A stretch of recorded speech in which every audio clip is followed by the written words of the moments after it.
Everybody, we're going to wait till some people kind of jump in here before starting.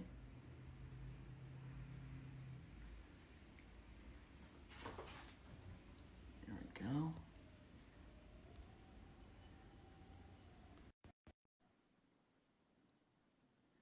Everybody, we're going to wait for Ivan to jump in here. We'll give it a couple minutes before starting. There we go. Boom. What's going on? I'm doing great. How are you doing? I'm good. I'm good. It's been a busy, crazy. What day is it today? Tuesday. I know. I think it's Tuesday. We had our weekly sales meeting this morning, Yeah. and it already feels like a day away. It's been such like a. It feels like it's already been a long day. Right. I had told a friend.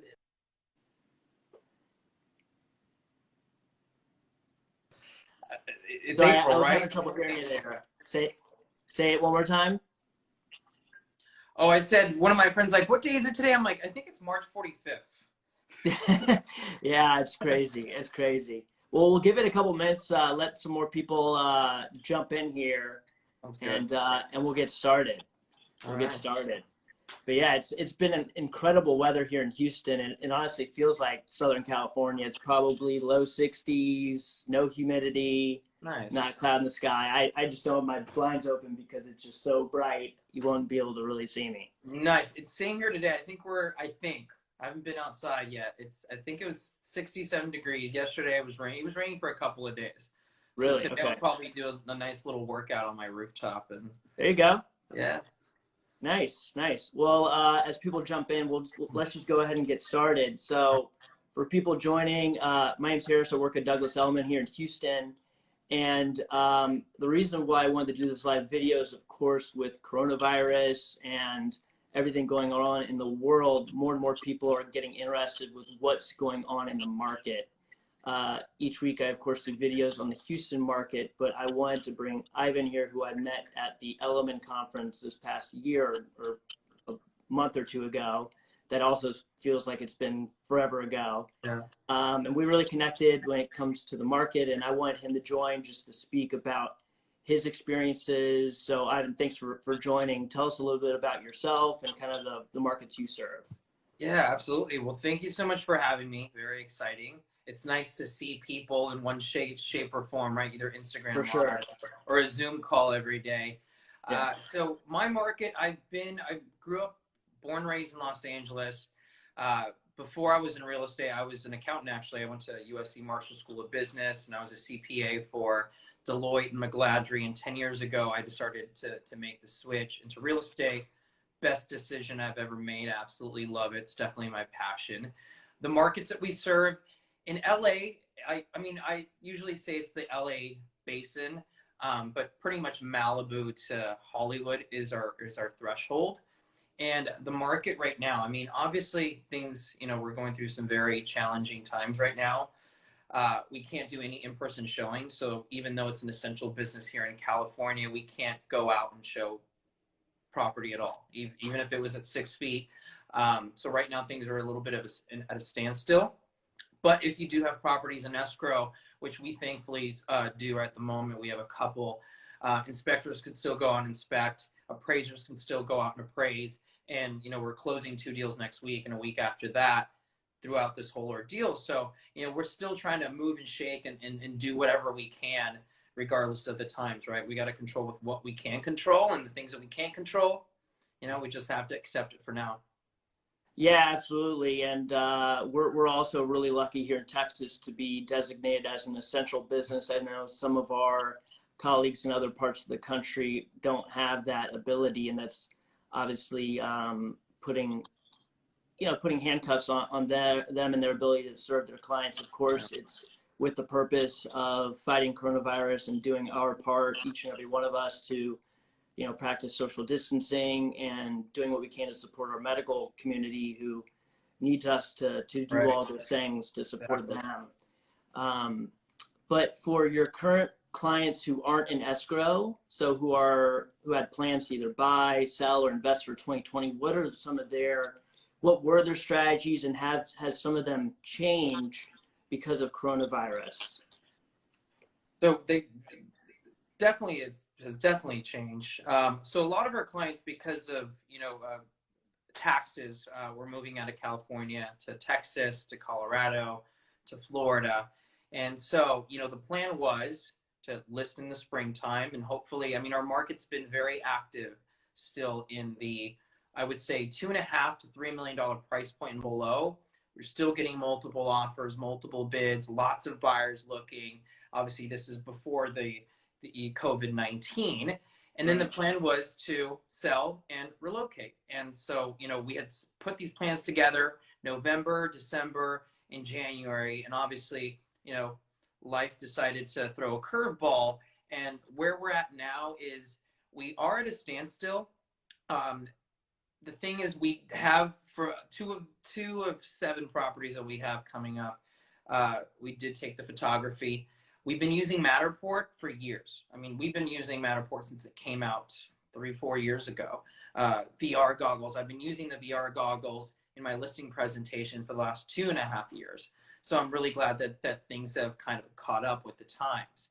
And so the plan is, we have the photography, we have the Matterports, we have the videos, we have everything ready to go. So once we can actually start showing responsibly, still keeping our distance. And, after I think everything is lifted, we're still going to see, I think it's going to take time for people to get accustomed to going out again. And it's going to, I think it's going to happen in phases, but I think we're going to rebound and, just lift off again. I think buyers who are looking to buy are going to jump back into the market. Sellers who are looking to sell because of relocation, because of, either a divorce or, a new baby in the family. There's still people out there that need to move. And I think those are the people that we want to help. I think the buyers and sellers who are like, well, if I can get my price, well, if I can get into this neighborhood, I think we might lose a lot of those people. But the people who are serious,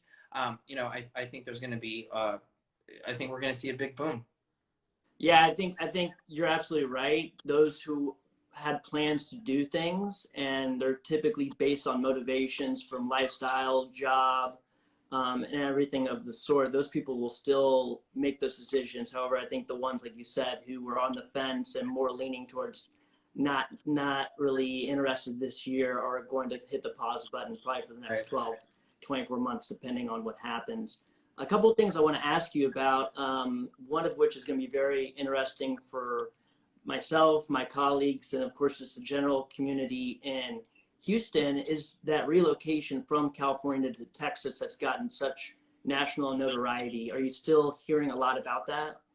Oh yeah, I mean, talk about bang for your buck, right? For sure, 100%. I mean, you guys have great weather. For $1 million in this community, I mean, you can't really touch a single family home. You're looking more for a condo. For $1 million, out in Houston, I believe you get so much more. And also, I think not just for property wise, but I think it comes down to lifestyle. I was born and raised here in LA. I love LA. I'm used to the traffic. I'm used to the pollution. I'm used to everything is just loud, right? But then also we have our, the beach. We can go skiing at Big Bear. But, we've seen a lot of people moving out of California, also jobs. I think that wages and, the sustainability of how prices are appreciating, it's just not really catching up. And so, I have clients who are doctors, who are lawyers, CPAs, and they're making a great income. But when it comes time to start our home search, it's like, well, that's what I get for $1 million is a 2-bedroom condo. Right. So, I think people are looking for options elsewhere. Texas is a great place. Florida is a great place as well. It's all going to come down to what type of lifestyle are you looking for? And, like, for example, for me, my family's here. My mom, my dad, my sisters, my cousins, I have deep roots here. But for those who can work from home and, can work there from Texas or from Arizona or from Florida, and can just pick up and move and live in a nicer home, a nicer neighborhood, cleaner air, better weather. I mean, you can't beat that. Yeah, what's really interesting is what's going to happen not only for residential real estate, but for commercial. Because of COVID-19, a lot of people are doing the Zoom meetings, they're doing virtual out of office meetings. what are you hearing from some of your colleagues who might focus more on commercial as far as what's going to happen with the lease space for these for these companies, and of course it trickles down into the single family residential market? Yeah, I think I'm going to throw my opinion in there. I think Yeah. we were being forced into having to work from home and realizing, and this is including myself, the mentality of me, and it's always been this way because before I was in real estate, I was in the corporate world. And so in order for me to be able to be productive and to work, I needed to be in the right type of environment. I needed to be in an office. You know, I think this is really testing a lot of us, and also making us realize, like for me, the first week was like, what am I going to do? How am I going to work from home, and my team and my assistant?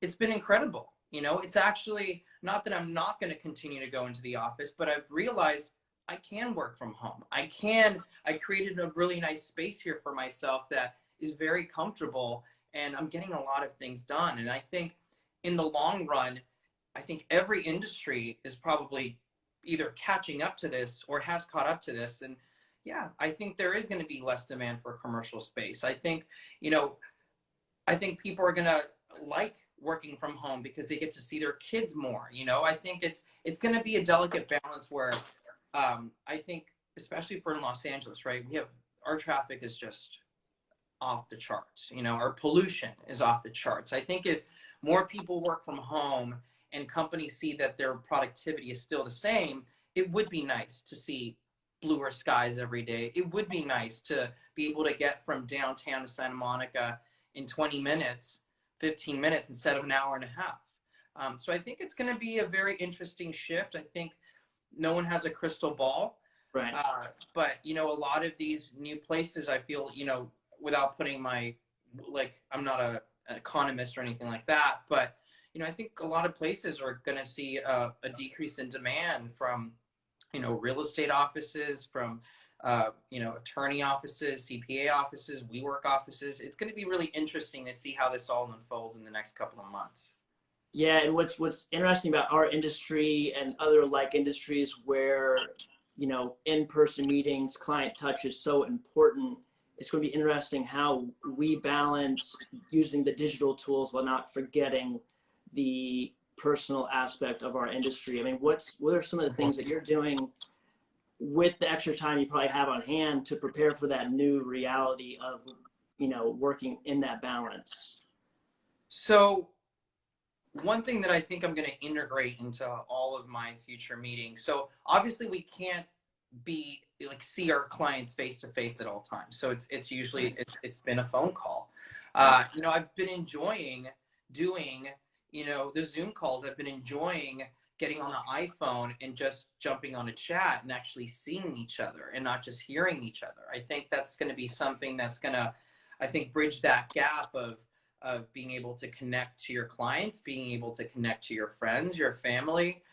You know, just this Easter, I was able to do a Zoom call with my sister, my mom, and my dad. And even though it wasn't an in-person thing, we still felt connected. We were still all there together.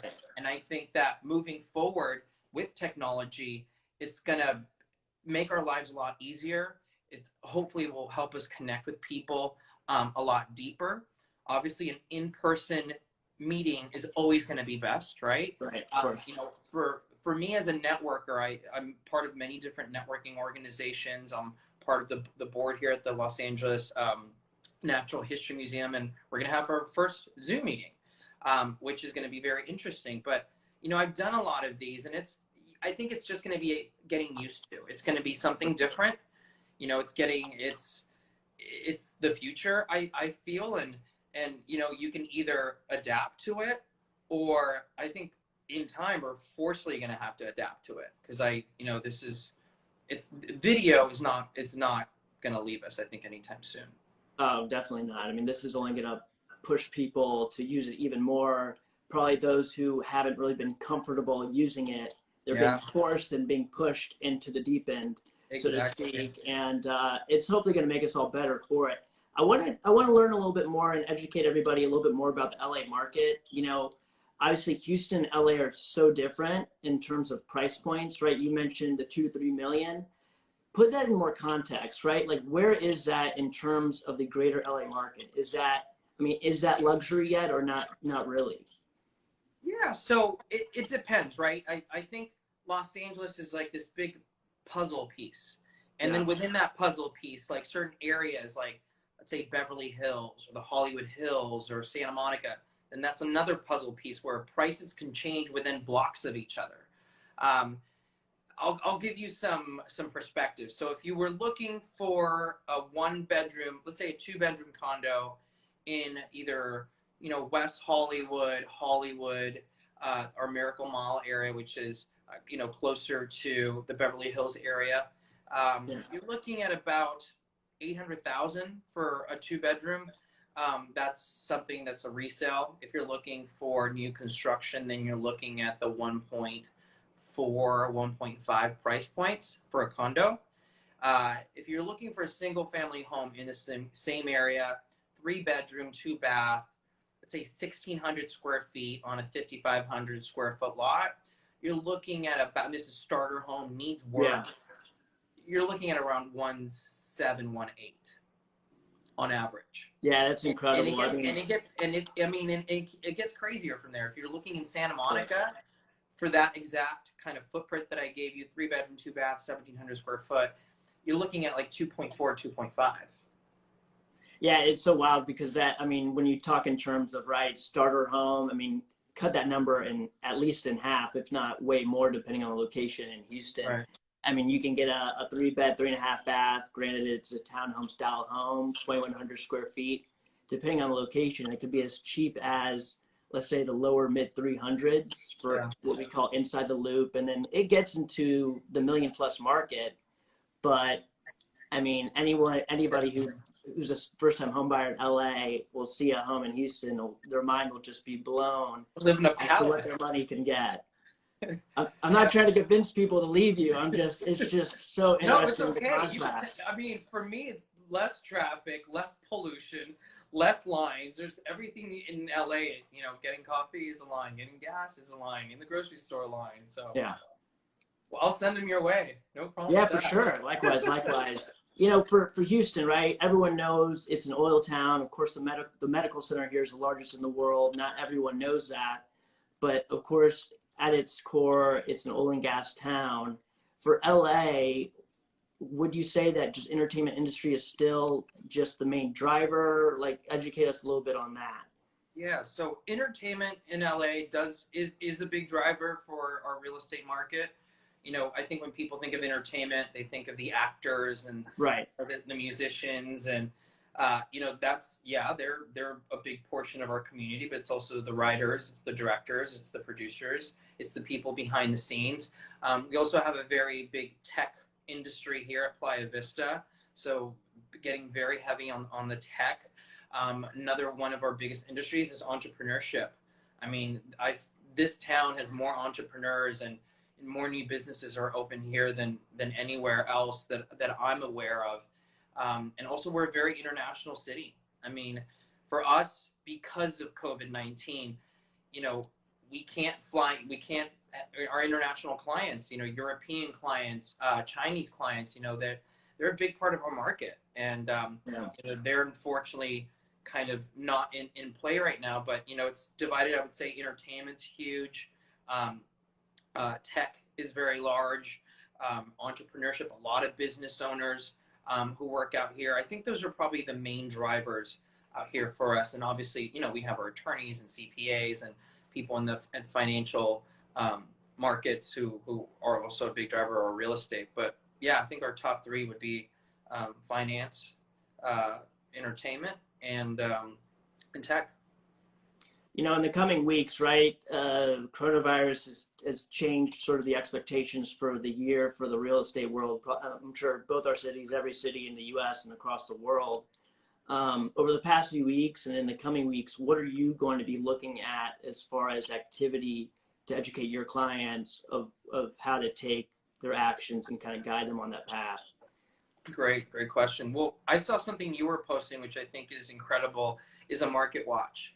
I think our past clients are a little concerned about what's going to happen. Is my property going to lose value, within the next couple of weeks or next couple of months?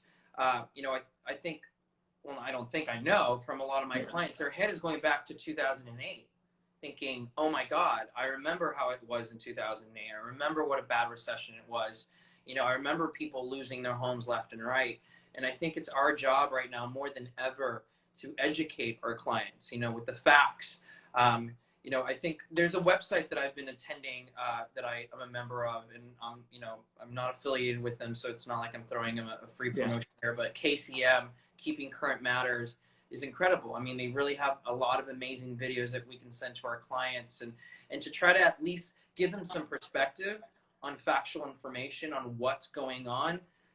You're doing it daily. That's incredible. I think that's what our clients are looking for, some type of peace of mind.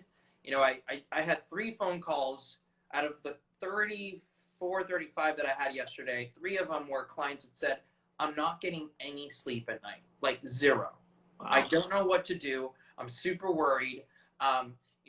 Coincidentally, all of them are in the entertainment industry. And, obviously a lot of them are working on a project per project basis, and they don't know when their next project is going to be. So, how are they going to be able to afford their homes? And, forget about the home, but their family, they're putting food on the table for their kids, for their wife, for their husband. So I think, it's our job to try to do whatever we can, not make it better, not make it worse, but just give it to them straight out as we see it now. And then obviously, neither of us have a crystal ball, and I think I've used that so many times in the last couple of weeks. I wish I had one, not one, like 3.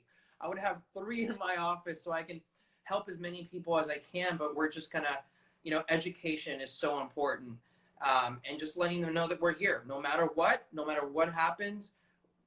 They have someone who is on their side and who can walk them through what if things go great, if things go sour, then we'll figure it out together. Yeah, as you said, I think it's now more than ever, it's important to make sure we're educating our clients on the data and what's really going on out there, because I think people, their switches have turned on to that type of information because, of course, what they're watching on the news and the charts and the data, they're really interested in understanding, okay, what's really going on. And like you said, of course, we're kind of living on a 24-hour to a weekly basis right now until we get past this, which will hopefully be sooner than later.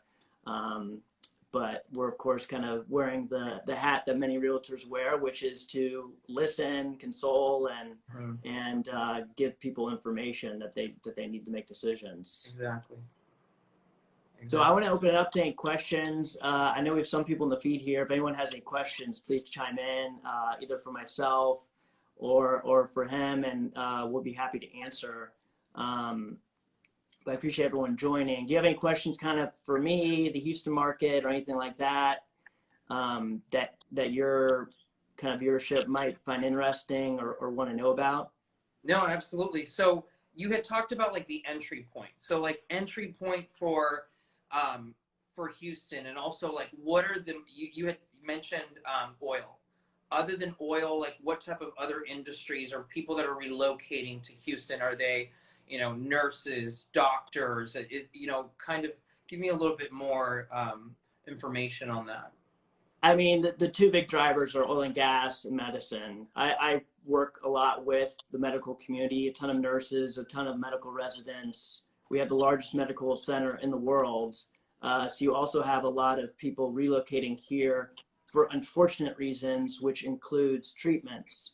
That, of course, isn't as big of a market as the employment side, but those are the 2 biggest drivers here. That absolutely. And of course, just logistics, heavy industry, steel business is very big in this region. It's as far as the entry points that you're talking about, we're Houston, like you said, LA is a puzzle piece. Houston for sure is a puzzle piece, right? Because of the zoning laws, there's housing types, housing size, style, everything is different everywhere. But if you're talking entry level, you want to live within, say, 10, 15 minutes of downtown, I mean, you could spend as little as really under $200,000 if you want a 1970s condominium that's 1,000 square feet, one, maybe two bedrooms, or you could spend, upwards of 10, 20 plus million, some properties that never sell on market, right? And those properties could be 5 minutes from each other. Right. You have areas in town where you could have a $400,000 property sitting next to a $1.5 million property, and they're literally next door neighbors. Yeah. It's that interesting of a market, and it's so important to understand location and even location within a micro market. So you have markets within a market within a market. Same And here. it goes, and I get the sense that LA is kind of the same. It's really Same. wild. And so, LA we're known for our trophy properties, right? Like, I mean, right. There's homes that were listed at one point, 250 million. Now they're like around 150 million.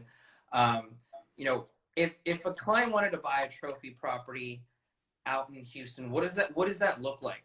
What does that look like? How much does that cost? Where is it located?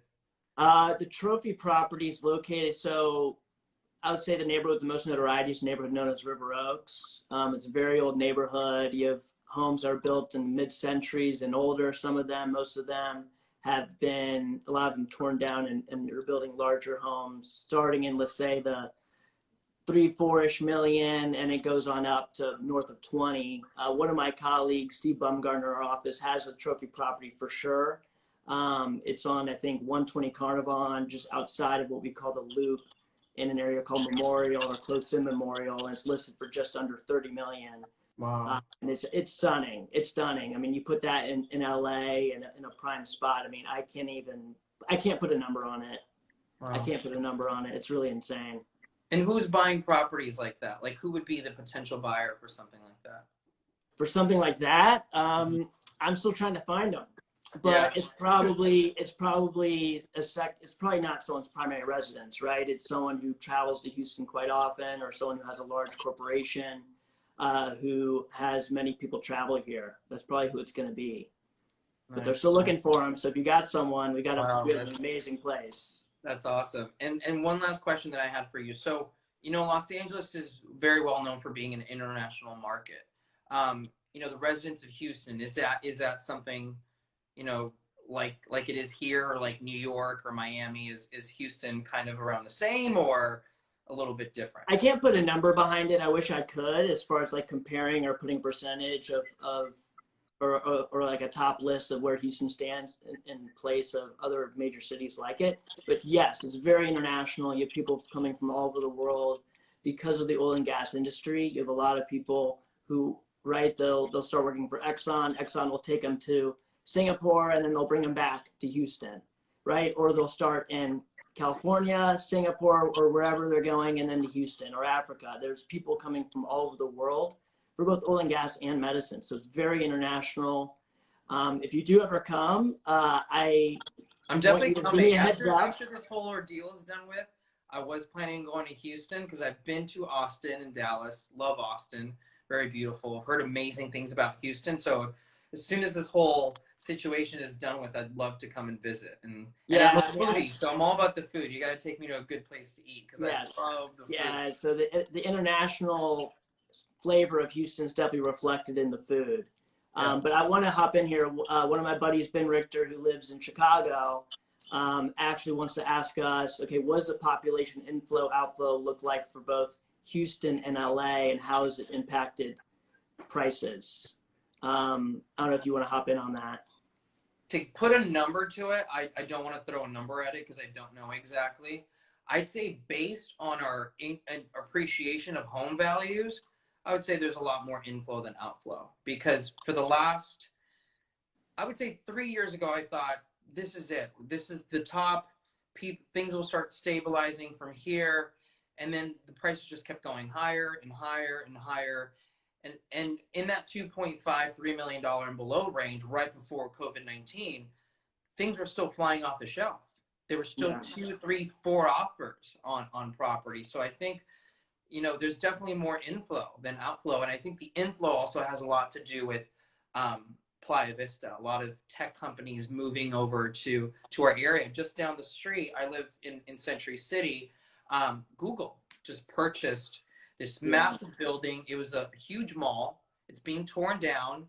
just to the, I mean, right now it's just the bones, and it's going to be a Google headquarters. So, I think there's definitely more people coming in than leaving at the moment, but, we'll see how after this whole, I think COVID-19 is going to change a lot of our, the way that we do business, the way, how you said commercial real estate is going to change, the way that we socialize, I think is going to change a little bit. It's going to be a while before we forget this. I don't think I'll ever forget this. I think this is something I'm going to pass on to my kids and say, one day, not one day, years and years ago, for 2 months, I had to stay inside my place and we couldn't go out because it was dangerous. Like, this is insane. So, to answer this question, I can't put a number to it, but there's definitely more inflow than outflow in that price point. I think for the higher price points, the $4, $5, $6 million price points, those were my clients who were moving to Texas, to Florida, or to Colorado for the tax breaks. Yeah, and I think just Houston in general, especially when compared to the other like top 10 major cities in the U.S., it's still undervalued, right? When I explained to you that someone can buy a home within 10, 15 minutes of downtown for mid 300s, right? That's pretty incredible comparing that to anyone else. And that's no shared wall. You don't get a yard. It's more of a patio home, but because of those factors, because of oil and gas, because of medicine, the inflow is still coming. Has it been as high as maybe a few years ago? Maybe not, but it's very consistent, very consistent. Mm-hmm. And as far as impacting prices, for COVID-19 standpoint, it's still too early to tell how prices are going to be impacted. I think we'll really see that the way I look at it for May, June, just because of the cadence of how people buy and make decisions and how long the process can take. But Houston, for the most part, the highs aren't as high, the lows aren't as low. So we're not going to see appreciation like they do out in LA and other cities, but we also won't have the depreciation for a catastrophic event or economic event that other cities will experience as well. It's very consistent over time, very consistent over time. I'm going to scroll here, see if we had any more questions. Is there anything else that you wanted to cover or make sure that everyone kind of knew about when it comes to the LA market? We got great weather, guys. If you want great weather, I mean, we've got the beach. You know what? When I think about moving because I love New York as well. Yeah. And my heart goes out to them because I have so many friends and colleagues in New York, and I mean, they're just, it's unimaginable. I go to New York, and then I once I'm there, I'm like, oh no, I love LA. And then I'm like, what if Miami was more my thing? And then I'll go to Miami, I'll be there for like a week. I'm like, no, I love LA. But, I just think we have so much to offer. We have some amazing museums. Our food, our restaurants just keep getting better and better every year. Yes, we have traffic. Yes, our pollution isn't great, but it's the give and take. I think the lifestyle here and the weather, I mean, in December, it's, 85 degrees. In January, it's 80 degrees. It's, we're spoiled sometimes. Very blessed to live here. Yeah, one of my close buddies, Wesley, I know is checking in here, and shout out to him and everyone else. He's a medical fellow in LA through USC. Oh, nice. But I owe him a visit, so if I do, I'll give you a heads up, and we'll take some tours. Nice. I love giving tours. For sure. Well, this was great. I'm glad that you're able to join. I hope everyone who checked in took some value from this, and that everyone remains safe. Yes. Ivan, thank you very much. No, thank you. And like you said, everybody wear your gloves, wear your mask, stay safe, and we're all going to get through this together. So I hope you guys got some little bits and nuggets of what we had to talk about today. So thank you. Thank you. Take care. All right, you too. Bye. Bye.